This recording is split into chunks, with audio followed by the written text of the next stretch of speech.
l'invité du jour. Bonjour Élie Korchia, vous êtes le président du Consistoire de France. Concrètement, ça consiste aussi en l'organisation même des cultes, des synagogues, le choix des rabbins et une représentation de la communauté et des institutions juives de France. Vous étiez hier au premier rang de la manifestation et de la marche parisienne.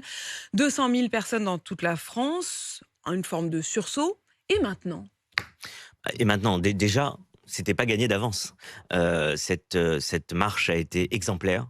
Ça a donné, je crois, non seulement en France, mais aussi à l'international, un signal très fort. On a un regain de l'antisémitisme dans notre pays exceptionnel, des chiffres vertigineux, hein, 1200, plus de 1200 actes antisémites. On a vu aussi ce regain d'antisémitisme dans le monde entier.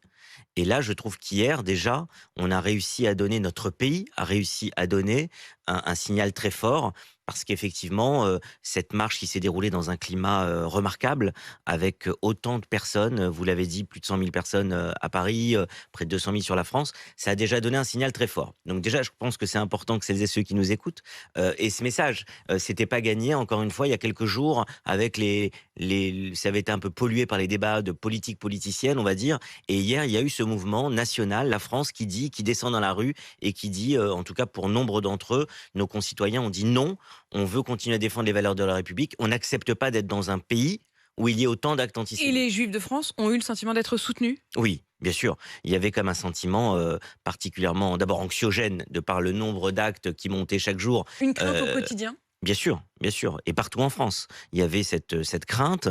D'un côté, il faut continuer à vivre avec ce que nous sommes. Il n'est pas question de tomber dans la psychose. Mais de l'autre côté, quand vous voyez des actes antisémites qui explosent, alors qu'ils étaient déjà importants ces dernières années, hein, rappelons-le, hein, ce n'est pas sorti d'un coup. Déjà, on était sur un plateau assez haut de chiffres sur les actes antisémites depuis plusieurs années. Mais alors là, arriver à une flambée telle que celle-là, effectivement, ça crée un climat d'angoisse. Et hier, je dirais, on était quand même rassérénés. Je pense que quand on est citoyen français juif, de voir eh bien cette marée humaine, et puis vous savez, on marchait comme ça et on voyait des personnes au balcon avec des drapeaux qui applaudissaient, qui étaient là. Donc on sentait quand même que les valeurs qu'on porte, les valeurs républicaines d'égalité, de liberté, de fraternité, il ne faut pas que ce soit que des mots, il faut aussi que ça se transforme en actes. Et hier, je pense que c'est un acte important. Ça a été, je pense, un signal et un marqueur historique. Ça fait plus de 30 ans qu'il n'y avait pas eu une marche, une manifestation avec autant de monde en France. C'est quand même une fierté qu'elle ait eu lieu dans ces conditions-là. Contre l'antisémitisme. Emmanuel Macron, alors il n'était pas présent à la marche, mais il va recevoir aujourd'hui les représentants des cultes. Ça sera ce matin à l'Élysée. Hier, et d'ailleurs derrière la banderole où vous étiez vous-même, Élie Korchia, il y avait un représentant des évêques de France, il y avait le grand rabbin Haïm Korsia. Mais il n'y avait pas de représentant du culte musulman qui avait fait le choix de ne pas se rendre, en tout cas de ne pas appeler à se rendre à cette manifestation. Vous le regrettez ? Bien sûr, c'est dommage. C'est dommage parce que hier, c'était un moment historique. C'était un marqueur dans notre histoire contemporaine, ce qui s'est passé hier. Quand vous avez autant d'actes antisémites qui sont commis dans notre pays, quand vous avez une marche qui est faite à l'appel de l'Assemblée nationale et du Sénat, quand vous avez vraiment une population forte qui descend dans la rue, que tous les cultes soient là, et que seul manque le culte musulman, à cette marche d'hier après-midi à Paris, c'était effectivement un manque criant. Alors, c'est dommage, je m'en suis expliqué à plusieurs reprises, le grand rabbin de France aussi. Vous l'avez rappelé, le président de la République hier a décidé de faire une réunion ce matin à l'Élysée, en présence du Qu'est-ce que ministre vous de en attendez ? l'Intérieur.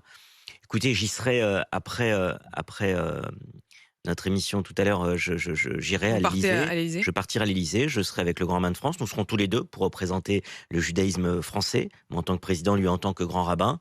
Nous verrons donc comment se passe cette réunion avec les autres cultes. Mais je pense que ça va être un des points essentiels. Parce que Est-ce nous que vous étions, aimeriez aujourd'hui que les représentants du culte musulman, on pense bien sûr au recteur de la Grande Mosquée de Paris par exemple, envoient un signal fort, peut-être fassent un acte, un geste avec le grand rabbin ? écoutez, je ne vais pas Vous lui avez préjuger de la proposé ? réunion. Non, franchement, on était tellement, vous savez, dans l'urgence. Cette marche s'est décidée en début de semaine. Elle a été annoncée mardi. Elle avait lieu dimanche. Vous avez vu que ça c'était quand même très compliqué à gérer. D'abord, l'essentiel, c'était que cette marche soit réussie. Une fois que cette marche est réussie, il faut voir les actes à venir. Et je pense que cette réunion qui est demandée par le président de la République, où nous serons tout à l'heure, permettra que nous ayons des échanges directs aussi avec les représentants du culte musulman. Parce qu'à part Tarek Obrou, qui avait déclaré à Bordeaux, L'imam de Bordeaux. effectivement, que c'était important au nom de la France, on est des valeurs de la France, de manifester, de descendre dans cette marche hier. Effectivement, à part cette voix-là, nous n'avons entendu personne. Vous n'avez entendu personne, vous espérez donc qu'ils s'adresseront à vous tout à l'heure. D'ailleurs, Emmanuel Macron lui-même n'y était pas, hein, il s'en est expliqué. Il a dit bon, si je commence à manifester, je serai obligé d'y aller toutes les semaines. Bon, c'est pas toutes les semaines qu'il y a une marche comme celle Non, d'hier. non, non, non, non, je pense que la phrase était bon. Il y a eu des phrases plus à droite.